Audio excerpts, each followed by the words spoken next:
Welcome to Wonder Garden channel, where the simplest things are cared for with all love. Today we will together explore a very interesting method of growing orchids, hydroponics. It may sound modern, but in fact, the way to do it is extremely simple.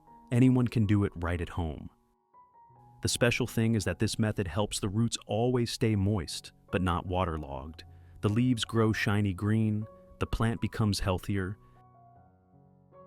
and most importantly, the flowers will bloom regularly in the season you desire. Let's get started. This is an orchid I bought from a local flower shop at a discounted price because it had already finished blooming. I decided to bring it home and try to revive it using the semi-hydroponic method, a growing technique that helps the roots absorb water and nutrients more efficiently, thereby promoting the plant's healthy recovery.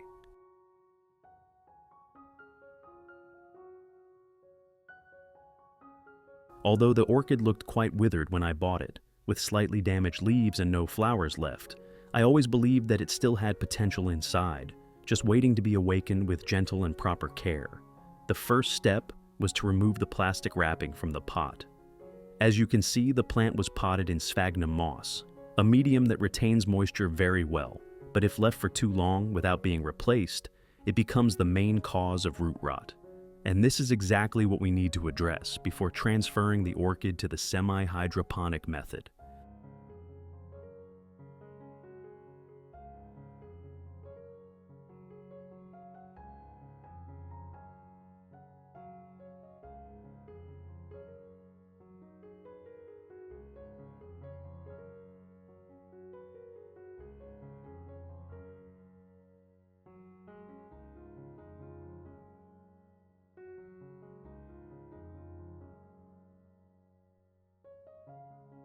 In addition to the English voice, we have now created dubbed voices in French, German, Italian, Spanish, Portuguese, Japanese, Hindi, and Indonesian to help you understand the content more easily. Listen in your preferred language by opening the video and clicking on Settings, the gear icon, to select the appropriate audio language.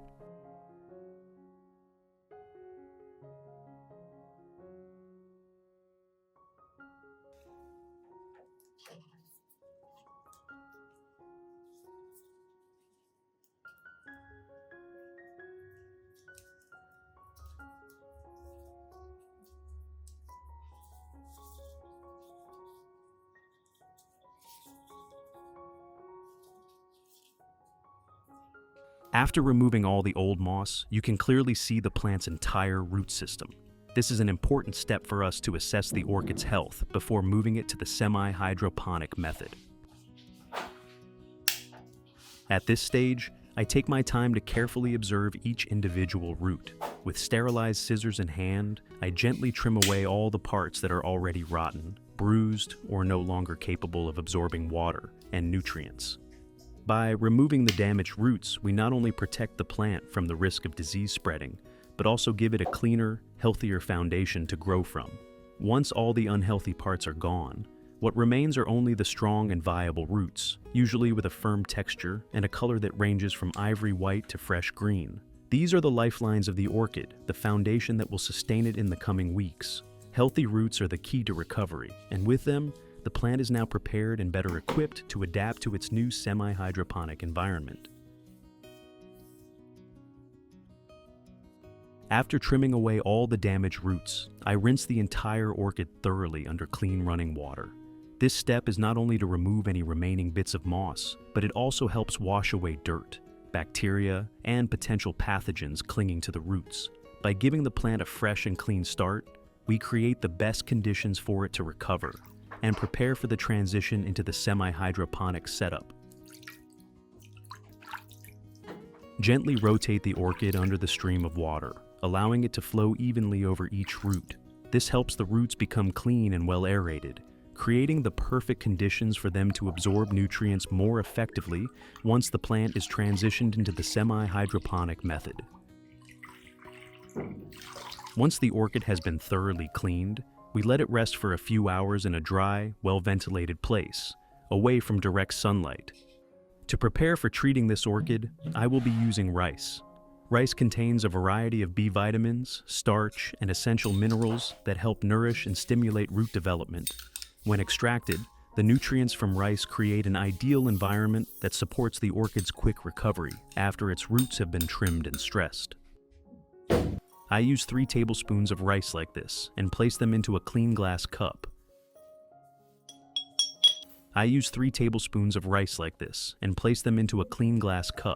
This is just the right amount to create a gentle nutrient solution that won't shock the plant.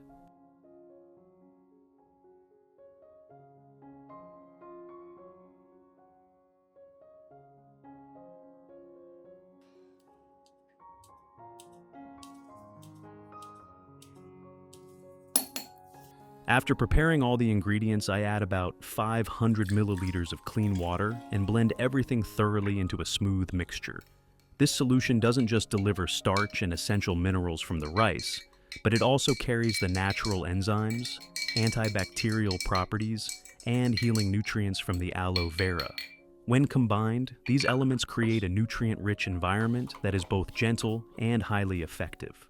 It gives the orchid's roots the support they need to quickly absorb nutrients, recover from the stress of pruning, and start developing new, healthy growth. In other words, this mixture acts like a natural tonic, helping the plant bounce back stronger and adapt better to its new growing method.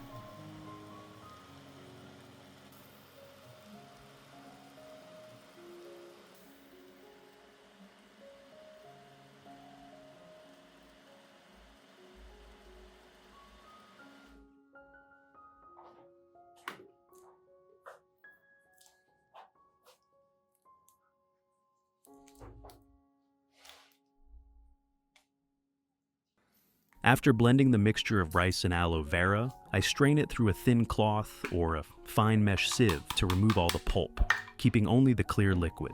This step is very important because if the residue is left behind, it can easily cling to the roots, block airflow, and even cause root rot in a constantly moist environment. By filtering it carefully, we ensure that the solution remains clean and safe for the orchid to absorb. Once we have the clear, nutrient-rich liquid, we end up with a natural, gentle, and safe solution for the orchid. This will serve as the initial source of nutrients to help the plant recover, supporting the growth of new roots that are stronger and healthier. Next, I will dilute the extracted liquid with 1 liter of clean water.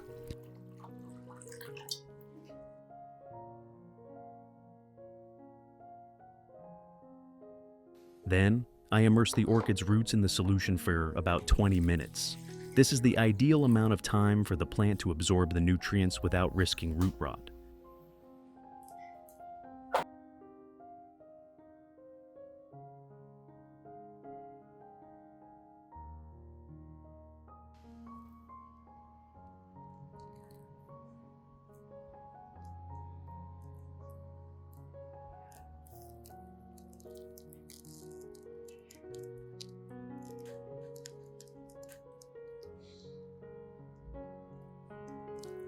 While waiting, I use a clean cotton pad soaked in the rice and aloe vera solution to gently wipe each remaining leaf of the orchid.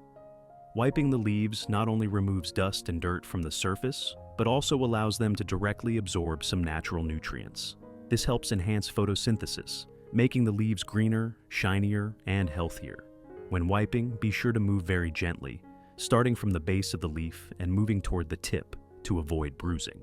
This is also a good time to check the condition of the leaves and spot early signs of yellowing, fungal infections, or pests.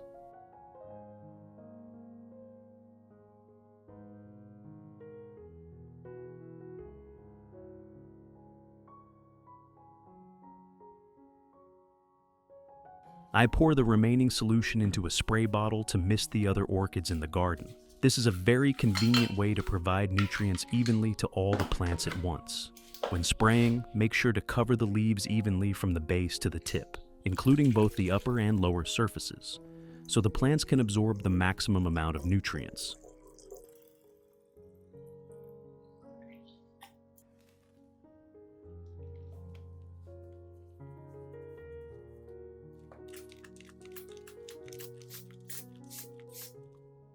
Spraying the rice and aloe vera solution in this way not only helps cool the orchid's leaves and reduce heat stress during hot, sunny days, but it also serves as a natural deterrent against certain fungi and insects that often settle on the leaf surface. For optimal results, it's best to apply the spray in the early morning or late afternoon, giving the leaves enough time to dry naturally before nightfall. This careful timing helps prevent water from lingering on the leaves, which could otherwise lead to damage, rot, or the development of yellow spots.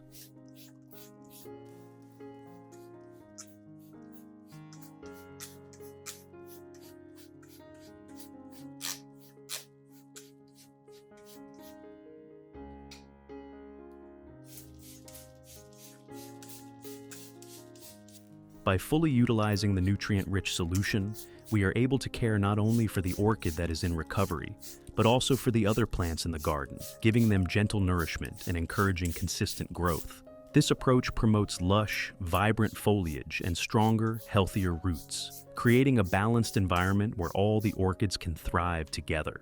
In essence, a simple, natural mixture becomes a powerful tool that supports both recovery and long-term vitality, helping the entire garden flourish harmoniously.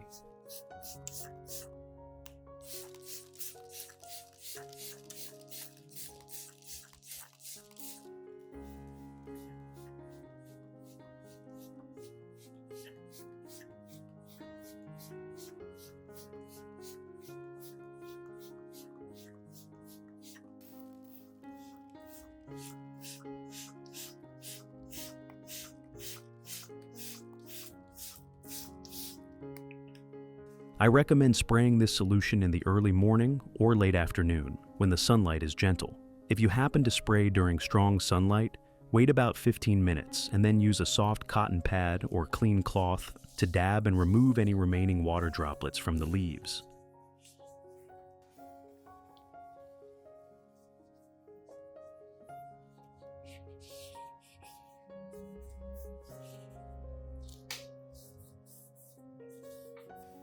This step is very important because water trapped in the leaf crevices can act like tiny lenses under direct sunlight, concentrating the light and causing the leaves to burn or develop unwanted yellow spots. This is also a common reason why orchid leaves get damaged, even when we are taking very careful care of them.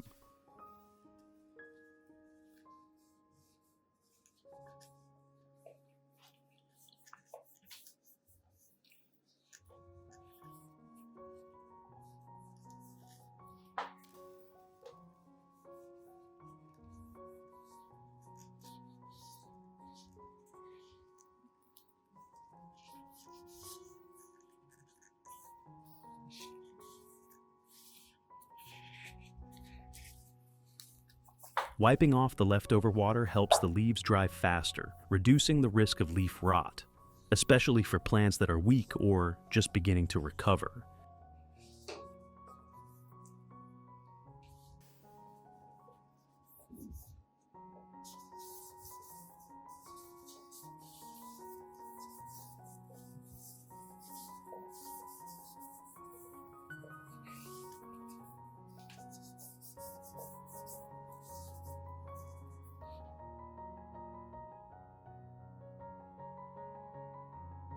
After the orchid has soaked for the full 20 minutes in the nutrient solution, I gently lift it out. This amount of time is just enough for the roots to absorb the nutrients without becoming waterlogged or overwhelmed. Now, I will proceed to replant the orchid using the semi-hydroponic method. To do this, I use a plastic bottle like this and cut the sides to create a hanging pot, as you can see here.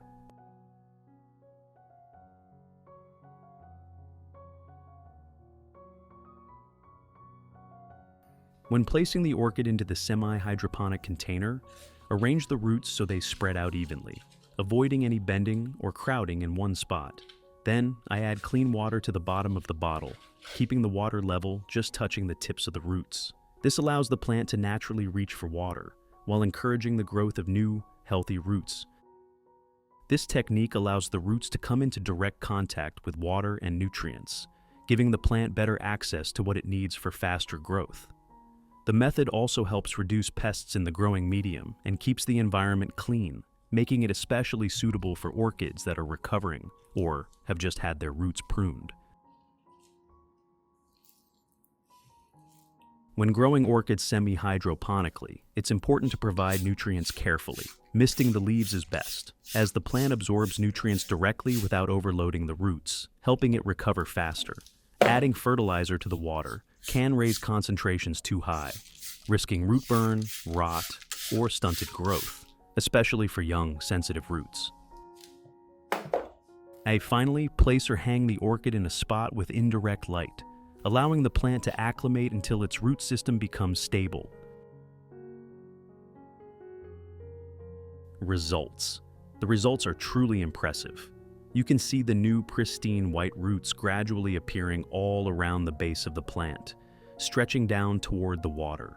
This is a clear sign that the orchid has begun to revive. Roots grown using the semi-hydroponic method develop faster, becoming plump and glossy because they are consistently supplied with moisture. This encourages them to naturally reach down to the water and absorb nutrients efficiently.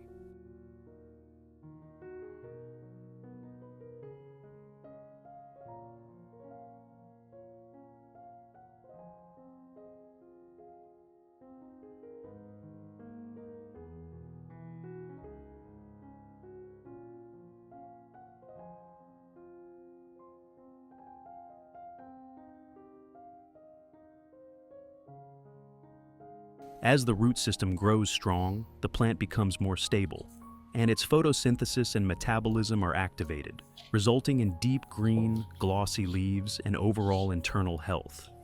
These healthy roots form a solid foundation for the orchid to develop new flower spikes. With consistent care during this period, the plant can produce vibrant blooms in time for Tet.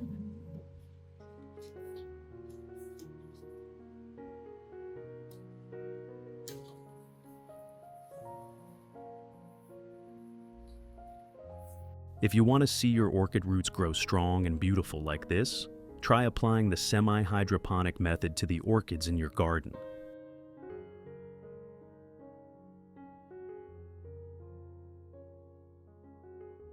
Don't forget to like the video, share it with fellow plant lovers, and subscribe to the Wonder Garden channel to keep following useful tips that help your roots stay healthy and your orchids bloom year-round.